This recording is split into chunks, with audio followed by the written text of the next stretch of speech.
अस्सलाम वालेकुम जी, उम्मीद है आप सब खैरियत से होंगे जी। मैं हूं आपका मिस्टर प्रोफेशनल हैकर। तो हम टू दी पॉइंट बात करेंगे। आज का जो हमारा टूल है वो है इन्फॉर्मेशन गैदरिंग का, जिसके अंदर हम वर्किंग करेंगे IKE स्कैन टूल पे। ठीक है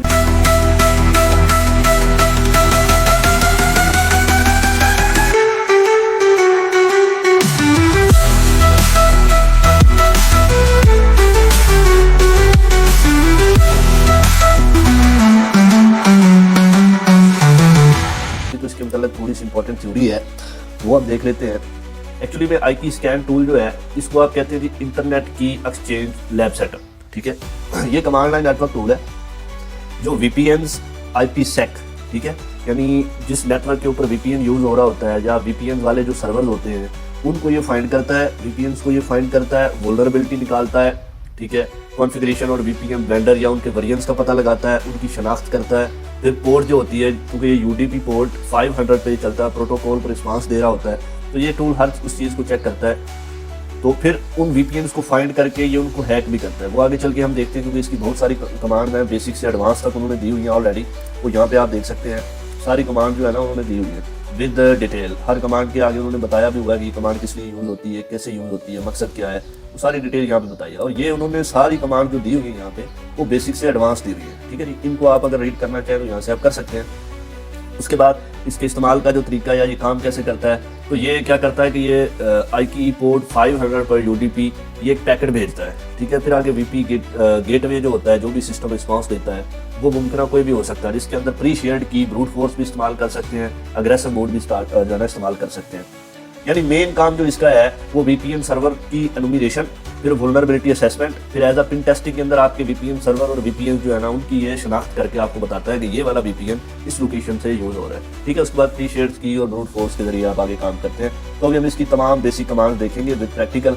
तो सबसे पहली जो हमारे पास जो कमांड है वो इसको आप यहाँ से कट कर दें। यहाँ पे अगर आप IKE-स्कैन लिखते हैं तो सिंपली यहाँ पे अगर आप -h लिखेंगे या हेल्प लिखेंगे तो दोनों सूरतों में आपको कमांड्स दिखा देगा। ठीक है जी, अब यहाँ पे आपने IKE-स्कैन लिखना है। मेरे पास मुझे सारी कमांड वहाँ पे पड़ी है, तो मैं ऑलरेडी उसको कॉपी पेस्ट करूँगा क्योंकि कमांड ज़्यादा है, टाइम हमारे पास कम होता है। तो ये सॉरी ज़रा तबीयत ठीक नहीं है। ये ऑप्शन एक IP एड्रेस की फाइल से लिस्ट लेकर उन पर स्कैन करता है। अब याद रखें कि जो भी आप इसको फाइल देंगे वो आपके पास अवेलेबल होनी चाहिए, क्योंकि अगर आप उसको टारगेट फाइल प्रोवाइड नहीं करेंगे तो फिर वो टारगेट्स को ना तो स्कैन कर सकता है ना आपको बता सकता है। तो सबसे पहले आपने उसको टारगेट्स प्रोवाइड करने हैं, इस तरह की फाइल बना के। वो आप मैंने ऑलरेडी बताया हुआ है कि टच कमांड आप यूज़ करेंगे, उसके बाद आप target.txt लिखेंगे, फिर नैनो एडिटर के साथ उसके अंदर आप अपने IP एड्रेसेस या जो भी आपके टारगेट्स हैं उनको आप ये फाइल में ऐड करके फिर आप ये देंगे तो फिर ये वर्क करेगी। ठीक है जी, इस तरीके से इसके अंदर आपने IP एड्रेस आपने रखने जो भी आपके टारगेट IP एड्रेस है। उसके बाद हम नंबर 2 कमांड पे चलते हैं। ये ऑप्शन सोर्स पोर्ट सेट करता है, यानी आपका अपना सोर्स पोर्ट, ठीक है, जिसके ऊपर आप फॉर एग्जांपल यहाँ मैं आपको दिखा देता हूँ प्रैक्टिकली कि ये आपके पास है, ये अब सोर्स पोर्ट है 12345। उसके बाद IP एड्रेस भी एग्जाम्पल है सोर्स पोर्ट, इसके मुतल्लिक ये आपको सारी जो भी इंफॉर्मेशन मिलेगी वो आपको ये प्रोवाइड कर देगा। ठीक है जी, यहाँ पे उसने आपको, क्योंकि ये IP एड्रेस जैसे कि मैं हमेशा कहता हूँ कि ये जस्ट एग्जाम्पल IP एड्रेस होते हैं, इसलिए इनके ऊपर बहुत ज़्यादा वर्किंग ऐसे टूल नहीं करते। लेकिन जब आप उनको ऑथेंटिक IP एड्रेस और चीज़ें प्रोवाइड करते हैं तो फिर आप मतलूबा नताइज मिलते हैं। बाद दफ़ा सिक्योरिटी की वजह से ब्लॉक भी हो जाते हैं, इसलिए वो सारी चीज़ें भी साथ साथ चलती हैं। बेसिक मोड में अक्सर आप ब्लॉक हो जाते हैं, लेकिन एडवांस मोड में आपको चीज़ें जो है ना उस तरह से मिलती है। इसके बाद आगे आ जी, अब ये जो नेक्स्ट हमारे पास ऑप्शन आ रहा है, ये ऑप्शन है जी डेस्टिनेशन पोर्ट सेट करता है, जो आमतौर पर 500 होती है। ठीक है, यानी अगर आप यहाँ पे डेस्टिनेशन पोर्ट सेट करना चाहते हैं तो फिर आप ये वाली कमांड यूज़ करेंगे, जिस भी IP एड्रेस के ऊपर आप वर्किंग कर रहे हैं तो यहाँ पे आपकी डेस्टिनेशन पोर्ट जो है वो सेट हो जाएगी। उसके बाद हम आगे चलते हैं। इतनी बार दोबारा कोशिश करें, अगर रिस्पॉन्स ना आए, अगर आपके पास जो है ना टारगेट सिस्टम की तरफ से रिस्पॉन्स नहीं आ रहा तो आप उसको 3 बार स्कैन कर सकते हैं। ठीक है जी, जल्दी जल्दी मैं सारी कमांड्स लिखता जाता हूँ। 3 बार करने के बाद अगर वो आपको ब्लॉक नहीं करता या आगे से आपको रिस्पॉन्स नहीं आता तो आप इस रिस्पॉन्स को बढ़ा भी सकते हैं। आप 5 बार कर सकते हैं, 10 बार कर सकते हैं, तो आपकी मर्जी होती है। उसके बाद आगे आ जाता है, ये सारी बेसिक कमांड चल रही है, याद रखिएगा। उसके बाद आगे आ जी रिस्पॉन्स के इंतजार का वक्त, टाइम आउट सेकंड्स में, यानी अगर आप रिस्पॉन्स के लिए 5 सेकंड का वक्फा देना चाहते हैं कि इतने सेकंड के बाद ये ऑटोमेटिकली दोबारा स्टार्ट हो जाए या आपको रिस्पॉन्स 5 सेकंड के बाद ये दे, उस लिहाज से आपने ये कमांड सेट कर लेनी है। ठीक है, अब ये जितनी भी चीज़ें मैं आपको करके दिखा रहा हूँ, इसकी 2 चीज़ें आपको मैं पहले बता चुका हूँ कि एक तो ये एग्जाम्पल IP एड्रेस है, दूसरा जब आप वर्किंग कर रहे होते हैं बेसिक कमांड्स के साथ तो जिस भी टारगेट के ऊपर आप काम कर रहे होते हैं उसकी फायरवॉल या उसका नेटवर्क आपको ब्लॉक भी करना होता है। ठीक है, तो परेशान नहीं हो जाना। इसके ये क्योंकि अभी हमारा स्टार्ट है, तो साथ साथ सारी चीज़ें जब आप जैसे जैसे हम आगे बढ़ते जाएंगे तो आपको एडवांस चीज़ें मिलती जाएंगी। उसके बाद आगे है जी टोटल बैंडोथ को कंट्रोल करना, यानी बाइट्स और सेकंड दोनों अगर आप कंट्रोल करना चाहते हैं ताकि ज़्यादा लोड ना डालने की जो महदूद है वो भी कंट्रोल रहे और आपको जो मतलूबा आपका काम है वो भी आपको मिलता रहे। तो इस चीज़ को भी थोड़ा सा देख लेना, और जो जहाँ पे ये वर्किंग करेगा तो फिर उसके लिए आपका इंटरनेट भी फास्ट होना चाहिए, क्योंकि एक तीसरी रीज़न ये भी होती है कि आपका इंटरनेट अगर स्लो होगा तो उस वजह से भी आपको ये मतलूबा नताइज नहीं दे सकेगा। ये 3 से 4 वजूहत होती हैं, इन चारों वजूहत को आपने सॉल्व करना है, क्योंकि मैं आपको प्रैक्टिकली चीज़ें सिखा रहा हूँ। आपने अपने हाथ से जब प्रैक्टिकल करना है, प्रॉब्लम सोल्यूशन करना है, तो फिर आपकी स्किल सेट अच्छी होगी। उसके बाद आगे है जी नेक्स्ट जो हमारी कमांड है वो है जी हर पैकेट के दरमियान मिली सेकंड का वक्फा अगर आप देना चाहते हैं तो उसके लिए आप ये वाली कमांड यूज़ करेंगे। यानी आप टारगेट सिस्टम पे जो पैकेट भेजा है आपने या भेजेंगे, उसके लिए आपने मिली सेकंड के हिसाब से सेकंड सेट करने हैं ताकि उसके दौरान वो पैकेट आपके टारगेट नेटवर्क के ऊपर मसूल हो जाए। ठीक है, ये चला जाए तो 200 मिली सेकंड का वक्फा दे सकते हैं। उसके बाद आ गया जी रिस्पॉन्स ना आने पर वक्फा बढ़ाने का तरीका। यानी अगर आपका रिस्पॉन्स नहीं आ रहा तो आप चाहते हैं कि हम टाइम थोड़ा बढ़ा दें, तो आप 1.5 मिनट कर सकते हैं, 2 मिनट कर सकते हैं। अगर फिर भी रिस्पॉन्स नहीं आ रहा उस टाइम के अंदर तो फिर आप 2 मिनट से भी बढ़ा सकते हैं, 3-4 मिनट भी आप कर सकते हैं, वो आपकी मर्जी होती है। ठीक है जी। उसके बाद नेक्स्ट कमांड पे हम चलते हैं। आगे है जी ज़्यादा तफसील के साथ आउटपुट दिखाएगा। अब ये वर्बोस मोड कहलाता है। इसके अंदर क्या होता है कि ये आपको मजीद डिटेल के साथ चीज़ें बताता है आपके आईपी एड्रेस के मतलब। ठीक है जी। अब यहाँ पे देखें, क्योंकि ये आईपी एड्रेस जो है मैंने जैसे पहले कहा है, बार बार साथ साथ दोहरा रहा हूँ कि ये आईपी एड्रेस जो है ये एक एग्जाम्पल आईपी एड्रेस, इसका इतना डाटा नहीं होता। आप जब टारगेट सेट करेंगे उस हिसाब से ये टूल वर्क करते हैं जब आपका टारगेट ऑथेंटिक होता है, लेकिन साथ साथ ब्लॉकेज भी होती रहती है, ये भी चलता है साथ। उसके बाद अब आगे आप चाहते हैं कि सिर्फ बुनियादी जो नतीजा है या कोई गैर ज़रूरी मालूमात वो आप अगर चाहते हैं तो वो आपको इस सिंपल कमांड से मिलेगी, क्योंकि ये सारी बेसिक कमांड हैं, इनके अंदर आपको कुछ नतीजे मिलते हैं कुछ नहीं मिलते, लेकिन एडवांस की जो कमांड होती है उनके अंदर आपको नतीजे काफ़ी हद तक मिल जाते हैं। ठीक है जी। बाकी इनके अल्टरनेट लैब सेटअप भी होते हैं जो प्री इंस्टॉल टूल होते हैं, वो बहुत दफ़ा उस तरह से वर्किंग नहीं भी करते, तो आप उनके लिए डिफरेंट टूल भी यूज़ कर सकते हैं। उसके बाद अगली जो हमारी कमांड है वो है जी आउटपुट को मल्टी लाइन फॉर्मेट में जाहिर करने के लिए आप ये वाली कमांड यूज़ करते हैं। मल्टी जो आपकी समझने के आउटपुट है वो दिखाएगा। उसके बाद अगली जो हमारी कमांड है वो है जी सिक्योरिटी एसोसिएशन की लाइफ टाइम। ठीक है जी, कि लाइफ टाइम का 1 घंटा जो है वो आप बढ़ा सकते हैं सिक्योरिटी पर्पज़ के लिए, या जब आप स्कैन कर रहे होते हैं सिक्योरिटी एसोसिएशन की लाइफ को विद बोर्ड के साथ आप जो है उसका 1 घंटा टाइम बढ़ा सकते हैं। ठीक है जी। तो उसके बाद अब हम नेक्स्ट कमांड पे चलते हैं, ऐसे की साइज सेट करना। ठीक है जी। तो इसके अंदर अगर आप साइज सेट करना चाहते हैं तो ये आपके लिए साइज सेट कर देगी। यहाँ पे 50,000 MB ये होती है या KB, उस हिसाब से आप इसको सेट कर सकते हैं। उसके बाद आगे है जी ऑथेंटिकेशन मेथड की वैल्यू सेट करना। ये टूल बहुत इंपॉर्टेंट टूल है, अहम टूल है, इसको आपने बहुत अच्छे से इसका प्रैक्टिकल करना है और कंप्लीट लेक्चर वॉच करना है। ये आपके लिए बहुत मददगार है, क्योंकि आजकल बहुत सारे ऐसे जब जहाँ भी लोग काम करते हैं ये एक्चुअली में प्री शेयर्ड की इज इक्वल 1 के बराबर है, वो वाली ये कमांड है। उसके बाद आगे है जी वर्जन, अगर आप चेक करना चाहते हैं आई की स्कैन का तो फिर आप सिंपल ये वाली कमांड लगाएंगे तो ये आपको आई की स्कैन का वर्जन बता देगा। उससे ऊपर वाला वर्जन अगर आप देखना चाहते हैं तो वो भी आपको ये प्रोवाइड कर सकता है। उसके बाद आगे है जी स्पेसिफिक वेंडर आईडी इस्तेमाल करने के लिए अगर आप चाहते हैं कि स्पेसिफिक वेंडर आईडी यूज़ करें तो उसके लिए आप ये वाली कमांड यूज़ करेंगे, सिस्को VPN। ठीक है, ये अभी क्योंकि एरर दे रहा है ये आर्गुमेंट बिटवीन मल्टीपल ऑफ 2। ठीक है, यहाँ पे इसके अंदर इशू है जिसकी वजह से वो एरर दे रहा है, क्योंकि मैं तो एक तरतीब के साथ आपको सिखा रहा हूँ कि हमारा प्रैक्टिकल चलता है। उसके बाद आगे है जी ट्रांसफॉर्म सेट करना। ठीक है, तो यहाँ पे अगर आप ट्रांसफॉर्म सेट करना चाहते हैं तो उसके लिए ये वाली कमांड है। रिजल्ट सेम ही आना है, ये भी कुछ में डिफरेंट भी आए, लेकिन यहाँ पे एक्चुअली में ये ब्लॉक कर रही है साथ साथ हमें। दूसरा जो हमारा IP है वो भी समझ लें कि लोकल ही है। उसके बाद बैक ऑफ वैल्यू दिखाना, अगर आप बैक ऑफ वैल्यू दिखाना चाहते हैं तो ये वाली कमांड आप सेट करते हैं। यानी ये सारी प्रैक्टिकली कमांड आपको मैं करके दिखा रहा हूँ। उसके बाद आगे है जी पुशिंग मोड, जिसके अंदर आप मेल फोल्ड पैकेज जो है वो भेजते हैं, उसके लिए आप ये वाली कमांड यूज़ करते हैं। ये सारी कमांड इस टूल की अपनी है, इसमें से कोई भी बाहर की नहीं है, ये सारी आपके इसके अंदर मिलेगी, उसके मतलब आपको डिटेल भी मिलेगी, वहाँ जाके पढ़ सकते हैं। ठीक है जी। उसके बाद आगे है जी प्री डिफाइंड पैटर्न्स की फाइल, अगर आप देखना चाहते हैं या उसको सेव करना चाहते हैं तो यहाँ पे आप इस तरीके से करेंगे तो ये आपको थोड़ा बहुत चीज़ें प्रोवाइड कर देगी। यहाँ पे आप देख लें अगर कोई फाइल आई है तो इस फाइल का नाम यहाँ पे जो लिखा हुआ है वो आपने देखना है, यहाँ पे नहीं आई क्योंकि वो उस पर उसने वर्किंग नहीं की उस तरह से। नामतलूबा रिजल्ट हमें मिला है। तो नेक्स्ट कमांड पे हम चलते हैं जी, vendor ID file. Vendor ID file के अंदर भी आपको ये स्कैन करेगा और डाटा आपका जो है फाइल के अंदर सेव कर देगा। ठीक है, यहाँ पे cannot open vendor on file, I scan will still display the raw vendor ID data in hands. साथ में वो कह रहा है कि इसकी कोई डायरेक्टरी या कोई फाइल भी आपके पास नहीं है। आगे आ जाता है जी एग्रेसिव मोड का इस्तेमाल करना। एग्रेसिव मोड के अंदर ये होता है कि आप मजीद चीज़ें जो है वो एडवांस लेवल पे जाके देखना चाहते हैं अपने टारगेट के मुताबिक, तो ये वो आपको चीज़ें प्रोवाइड करता है। ठीक है जी। उसके बाद आ गया जी अग्रेसिव मोड में आईडी सेट करना। अगर आप अग्रेसिव मोड में आईडी सेट करना चाहते हैं तो उसके लिए आपकी ये वाली कमांड यूज होती है। कमांड्स हमारी ज़्यादा है, इसलिए मैं साथ साथ प्रैक्टिकल आपको करके दिखा रहा हूँ ताकि हमारी कमांड्स कवर हो जाए। इसके ऊपर हमारे 2 लेक्चर बनेंगे, लेकिन मैं कोशिश करता हूँ आज ही इसका मामला ख़त्म करें। और यहाँ से हम ड्यूरेशन भी चेक कर लेते हैं, अभी 14 मिनट ही हुए हैं। उसके बाद आईडी टाइप सेट करें। अगर आप आईडी टाइप सेट करना चाहते हैं तो यहाँ पे आप ये वाली कमांड यूज़ करेंगे और यहाँ पे आप अपने टारगेट आईपी एड्रेस के ऊपर जो है वो आईडी टेस्ट यूज़र जो है वो सेट कर सकते हैं। ठीक है, यहाँ पे अब मैं इसको क्लियर करता हूँ। ये हमारी बेसिक कमांड थी सारी, जो ऑलमोस्ट यहाँ पे ख़त्म हो गई है। अब आगे जो हमारी कमांड स्टार्ट हो रही है वो है जी सारी एडवांस बेस, जो कि प्री इंस्टॉल्ड है इसी जो आपका है इसके अंदर। उसके बाद आगे है जी डेफी help and group number set करना। इस कमांड के अंदर ये होता है कि ग्रुप बिट MODP 1024 यानी कि 1 GB तक 1 MB तक आप इसको सेट कर सकते हैं।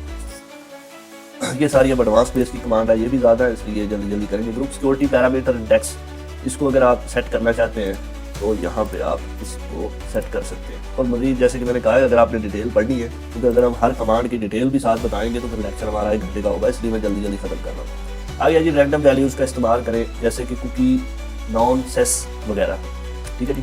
तो हर कमांड के आगे उन्होंने डिटेल प्रोवाइड की हुई है, वहाँ जाके रीड कर सकते हैं। मैं बिगिनर्स के लिए बेसिक को एडवांस कमांड दे रहा हूँ। उसके बाद आगे हम आ जाते हैं जी, नेक्स्ट जो हमारी कमांड है वो है जी UDP की बजाय TCP पोर्ट पर आई स्कैन करे, तो उसके लिए आपने इस कमांड का यूज़ करना है। यानी UDP की बजाय TCP पोर्ट को ये स्कैन करेगा और यहाँ पे वो कह रहा है कि TCP कनेक्ट इज अनरीचेबल, यानी उसके साथ उसका कनेक्शन ही नहीं बन रहा। उसके साथ आगे आप आ जाते हैं TCP स्कैन के लिए टाइम आउट जो है वो सेट करना। अगर आप TCP पोर्ट पे वर्किंग कर रहे हैं तो उसके लिए आप टाइम आउट सेट करेंगे तो मे भी आपको रिजल्ट जो है आपका मतलूबा वो मिल जाएगा, क्योंकि टाइम देने से एक वक्फा सा आ जाता है बीच में, तो आप सिस्टम को थोड़ा यूँ समझिए कंफ्यूज कर सकते हैं। लेकिन यहाँ पे एक्चुअली में मेरी फायरवॉल ओपन है, इसकी वजह से वो TCP तक जो है वो ट्रैफिक को देने नहीं, ट्रैफिक उसकी तरफ भेज नहीं रहा। ठीक है, उसको ब्लॉक कर रहा है, याद रखना है। उसके बाद आगे अग्रेसिव मोड से निकली हुई हैश फाइल में महफूज करना। बाद में उसको आप क्रैकिंग के लिए भी यूज़ कर सकते हैं। इसको कहते हैं कि PSK क्रैक से हैश फाइल एक्सट्रैक्ट करना, यानी जो हैश आपको मिलेंगे अग्रेसिव मोड से निकली हुई फाइल के, उसको आप जो है यहाँ पे PSK TXT फाइल एक आएगी आपके पास। अब क्योंकि हमारे पास तो वो फाइल अभी नहीं है, यहाँ पे वो दिखा भी रहा है क्योंकि फाइल नहीं है, इग्नोर उसने सक्सेस कर रही है। जब हमारे पास मतलूबा चीज़ें अवेलेबल होंगी तो फिर आप प्रॉपरली उस चीज़ पर वर्किंग कर सकते हैं और अपना रिजल्ट निकाल सकते हैं, वैसे नहीं निकलेगा। उसके बाद आगे है जी डिसेबल DNS रेजोल्यूशन डिसेबल करना। अगर आप DNS डोमेन नेम सिस्टम की रेजोल्यूशन को डिसेबल करना चाहते हैं तो फिर आप इस कमांड को यूज़ करेंगे, उसके बाद जो है वो उसको डिसेबल कर देंगे। उसके बाद आगे हमारे पास आ जाती है जी नॉन्स की लंबाई, बाइट सेट करना। ठीक है, यानी अगर आप उसकी डिटेल जो है थोड़ी सी स्टोरेज जिसको आप कहते हैं बाइट्स में, वो अगर आप इंक्रीज़ करना चाहते हैं तो उसके लिए आपकी ये कमांड यूज़ होगी। उसके बाद आगे है जी पैगाम के हेडर की लंबाई सेट करना। पैगाम के हेडर की, जो पैगाम आपको रिसीव होता है उसके मतलब हेडर होते हैं उसकी लंबाई अगर आप सेट करना चाहते हैं तो फिर आपकी वाली कमांड यूज़ करते हैं। उसके बाद आगे आप आ जाते हैं जी MBZ मस्ट बी 0 फील्ड में कस्टम वैल्यू सेट करना, या कस्टम वैल्यू को रखना वहाँ पे। ये एक्चुअली में कस्टम वैल्यू होती है। ठीक है, जैसे आप फ़ोनों के अंदर अक्सर आपने देखा होगा वो कस्टम आपको प्रोवाइड करते हैं कि जितनी मर्जी आप सेट करना चाहते हैं वो अपने हिसाब से उसको चलाता है। उसके बाद आगे है जी हेडर्स में वर्जन नंबर सेट करना, जैसे कि 1 या 2। अगर आप वर्जन नंबर सेट करना चाहते हैं तो ये वाली कमांड है। ये सारी कमांड बहुत इंपॉर्टेंट है, इनका आपने प्रैक्टिकल जब आप अपने टारगेट पे किसी भी करेंगे तो फिर आपको चीज़ें सारी समझ आ जाएंगी। मजीद इनकी कमांड्स के आगे आपने जो डिटेल है वो पढ़ लेनी है। उसके बाद आगे है जी सर्टिफाइड रिक्वेस्ट का पेलोड शामिल करें। इसके लिए भी ये हम देखते हैं कि हमें एरर देता है या क्या रिजल्ट देता है। तो ये यहाँ पे कह रहा है length of selected argument must be even multiple of 2। यहाँ पे वो कह रहा है कि जो लेंथ है इसकी वो 2 के बराबर होनी चाहिए, तो उसके मुताबिक आपने वो सारा कुछ करना है। यहाँ पे आप ये वाला जो समझ लें कि इसको हम यहाँ पे देखते हैं, दोबारा से लगा के देखते हैं। यहाँ पे हम हाइफन ये वाली चीज़ कॉपी करते हैं यहाँ से कॉपी करके फिर इसको हम लिख के देखते हैं और आगे सेम चीज़ लिखते हैं, भला इसका हमें कोई रिजल्ट मिलता है या नहीं। फिर देखते हैं आया कि हमें एरर देता है या हमें क्या कहता है, क्योंकि ये थोड़ी छोटी छोटी चीज़ें होती हैं, ये आपने देखनी होती हैं कि ये आया कि ठीक हो रही है कि नहीं। यहाँ पे देखें वो वैल्यू नहीं दे रहा, एरर दे रहा है किसी वजह से। तो अभी पहले हम कमांड्स कंप्लीट कर लें, उसके बाद इसका देखते हैं। आगे है जी डोमेन ऑफ इंटरप्रेशन सेट करें। यानी अगर आप डोमेन ऑफ इंटरप्रेशन सेट करना चाहते हैं तो फिर आप ये वाली कमांड यूज़ करते हैं सिंपली, तो उसके लिए ये कमांड यूज़ होगी। उसके बाद आगे है जी सिचुएशन फील्ड सेट करना। अब अगर आप सिचुएशन फील्ड सेट करना चाहते हैं अपने काम के लिहाज से तो फिर आप ये वाली कमांड यूज़ करेंगे, ठीक है जी। उसके बाद नेक्स्ट कमांड की तरफ हम मूव करते हैं, प्रोटोकॉल नंबर सेट करना। अब अगर आप प्रोटोकॉल के नंबर सेट करना चाहते हैं तो फिर आप ये वाली कमांड यूज़ करेंगे। इससे क्या होगा कि आपके आईपी पे प्रोटोकॉल के नंबर सेट हो जाएंगे। ये सारी चीज़ें आपके आईपी एड्रेस के ऊपर, जो भी आप टारगेट आईपी एड्रेस देंगे उसके ऊपर ये वर्किंग करेगी, ठीक है। और ये सारी जितनी बेसिक टू एडवांस कमांड है, ये सारी वीपीएन सर्वर्स और आईपी सेक, ठीक है, जो डिफरेंट वीपीएन चेंज होते रहते हैं उनके रिलेटेड है। उन्हीं के मुतल्लिक ये आपको सारी चीज़ें प्रोवाइड करेंगी A to Z, और उसको हैक भी करेंगे। उसके बाद आगे है जी ट्रांसफॉर्म आईडी सेट करना। उसके लिए आप ये वाली कमांड यूज़ करेंगे। देखिए हर कमांड में आईपी एड्रेस आपका यूज़ होता है, तो आपने किसी भी वीपीएन वाले सर्वर का आईपी एड्रेस लेके उसमें प्रैक्टिकल करना है। उसके बाद आगे है जी एसपीआई फील्ड के साइज, यानी सिक्योरिटी पैरामीटर इंडेक्स, इसको आप सेट करना चाहते हैं तो उसके लिए आप ये वाली कमांड यूज़ करेंगे, ठीक है जी। तो ये आपको टारगेट जो आईपी एड्रेस है उसके मुताबिक सारी चीज़ें प्रोवाइड कर देगा। उसके बाद आगे है जी हेडर फ्लैग सेट करना। हेडर फ्लैग अगर आप सेट करना चाहते हैं तो फिर आप ये वाली कमांड यूज़ करेंगे। आईपी एड्रेस आपका टारगेट वाला सेम होगा। उसके बाद आगे है जी पैगाम का आईडी नंबर। अगर आप जो पैगाम देना चाहते हैं उसका आईडी नंबर आपके पास होगा तो उसको आप यहाँ पे इस कमांड के जरिए लिखेंगे, वो आगे आपके पास डिटेल शो कर देगा। उसके बाद आगे है जी कस्टम कुकी वैल्यू इस्तेमाल करना। उसके लिए आपकी ये वाली कमांड यूज़ होगी। इस तरीके से आप उसका प्रैक्टिकल करेंगे। उसके बाद आगे है जी एक्सचेंज सेट करें, यानी मेन 2 और अग्रेसिव 1, ये एक्सचेंज होती है, जिसको आप कोडिंग कह सकते हैं कि उस जुमले में ये चीज़ें आती हैं, तो ये उसके मुताबिक आपको सारी डिटेल प्रोवाइड कर देगा। टारगेट सिर्फ आपका आईपी एड्रेस ही है जो आप पे रखना है, सारी चीज़ें उसी के मुताबिक आपको मिलेगी। आगे है जी नेक्स्ट पेलोड की वैल्यू सेट करना। पेलोड अगर आपके पास आपने कोई बनाया अटैक जो है विक्टिम के लिए, तो वो आप यहाँ पे जब लगाएंगे उसकी वैल्यू सेट करेंगे तो फिर ये आगे टारगेट पे वर्किंग करना स्टार्ट कर देगा, ठीक है। उसके बाद आगे है जी रैंडम वैल्यूज़ के लिए सीड सेट करना। जैसे कि मैंने कहा ये सारी कमांड इसके अंदर मौजूद है, आपने ईच बाई ईच सबका प्रैक्टिकल करना है टारगेट पे। उसके बाद आगे है जी पैकेट्स के साथ टाइम स्टैम्प भेजना, ठीक है। पैकेट भेजने हैं आप जो भी, उसके साथ टाइम स्टैम्प आप भेजना चाहते हैं तो वो इस कमांड के जरिए आप अपने टारगेट को भेज सकते हैं। उसके बाद आगे है जी अपना सोर्स आईपी सेट करना। यानी अगर आप टारगेट के लिए अपना सोर्स आईपी सेट करना चाहते हैं कि आप लिसनिंग कर सकें तो फिर आप इस तरीके से इसको कमांड के साथ करेंगे तो आगे सेट हो जाएगा। उसके बाद आगे जी bind IP for local socket. अगर आप बाइंड आईपी लोकल सॉकेट के लिए यूज़ करना चाहते हैं कि ताकि आपका अटैक मजीद कामयाब हो, तो यहाँ पे वो कह रहा है कि could not bind network socket to local port, ठीक है। क्योंकि ये कमांड भी हमारे पास एरर दे रही है तो इसका भी हमें एक सेटअप पूरा देखना पड़ेगा, उसके बाद हम इस पर वर्किंग कर सकते हैं। उसके बाद आगे है जी नंबर 1 के साथ आप आईपी आउटपुट दिखाए, ठीक है। यानी नंबर 1 एक वैल्यू है जिसके साथ ये आपके आईपी एड्रेस का जो भी टारगेट आईपी एड्रेस होगा उसकी ये कंप्लीट वैल्यू आपको दिखाएगा। उसके बाद आगे है जी नेट, यानी ट्रैवर्सल डिटेक्शन इसको कहते हैं। उसको अगर आप डिटेक्ट करना चाहते हैं, ये भी वीपीएन के रिलेटेड ही है, तो वो आपको यहाँ पे उस सर्वर के मुताबिक या उस नेटवर्क के मुताबिक दिखा देगा। उसके बाद आगे है जी रिस्पॉन्डर कुकी वैल्यू। उसकी वैल्यू अगर आप देना चाहते हैं रिस्पॉन्डर कुकीज़ की, तो ये वाली कमांड आप यूज़ करेंगे, इस तरीके से आप इंटर करेंगे तो ये आपको वैल्यू दे देगा। उसके बाद आगे है जी IKEv2 प्रोटोकॉल पर स्कैन करना, ठीक है। उसके जरिए अगर आप स्कैन करना चाहते हैं तो फिर आप ये वाली कमांड यूज़ करें। तो याद रखें ये लास्ट सेकंड पार्ट में जितनी भी कमांड है ये सारी एडवांस थी। अब इसका मकसद जो था टूल का, लैब सेटअप का, वो आपको यही बताना था कि ये वीपीएन्स को ढूंढने, आईपी सेक, उनकी कॉन्फ़िगरेशन, कहाँ से लोकेशन ट्रेस करेगा, वीपीएन सर्वर ट्रेस करेगा, वीपीएन्स की डिटेल आपको दिखाएगा। फिर आप अपना जो भी आपका टारगेट आपने सेट किया उसके मुताबिक आप डिटेल लेंगे। उसके बाद फिर आप अपने अटैकर जो आपका विक्टिम होगा उसके ऊपर आप अटैक कर सकते हैं, उसके वीपीएन को हैक करके उसको बंद कर सकते हैं, उसके सिस्टम का कंट्रोल ले सकते हैं, और उसको इस चीज़ का अंदाज़ा भी नहीं होगा कि पीछे बैकग्राउंड में वर्किंग हो रही है। वो ये समझेगा कि मेरा वीपीएन लगा है। लेकिन ये जो लैब सेटअप है ये वीपीएन्स के लिए बहुत ज़बरदस्त चीज़ है। वो चाहे आप मोबाइल यूज़ कर रहे हैं, चाहे आप पीसी पे यूज़ कर रहे हैं, चाहे आप नेटवर्क पे यूज़ कर रहे हैं, ये वीपीएन्स को ढूंढ के उनको हैक करके आपको मुकम्मल एक्सेस प्रोवाइड करते हैं। ये सारी इसकी बेसिक एडवांस कमांड है। मैं एथिकल हैकिंग के कोर्स करवा रहा हूँ जिसके अंदर मोबाइल हैकिंग का कोर्स भी शामिल है, लैपटॉप हैकिंग का कोर्स भी शामिल है। तो जो भी इंटरेस्टेड हो मुझसे रब्ता कर सकता है। With practical basic to advance hacking सिखाई जा रही है। व्हाट्सअप नंबर डिस्क्रिप्शन में मिलेगा, जो भी सीखना चाहता है मुझसे वहाँ पे रब्ता कर सकता है। बहुत शुक्रिया जी, मिलते हैं नेक्स्ट लेक्चर में। Good bye.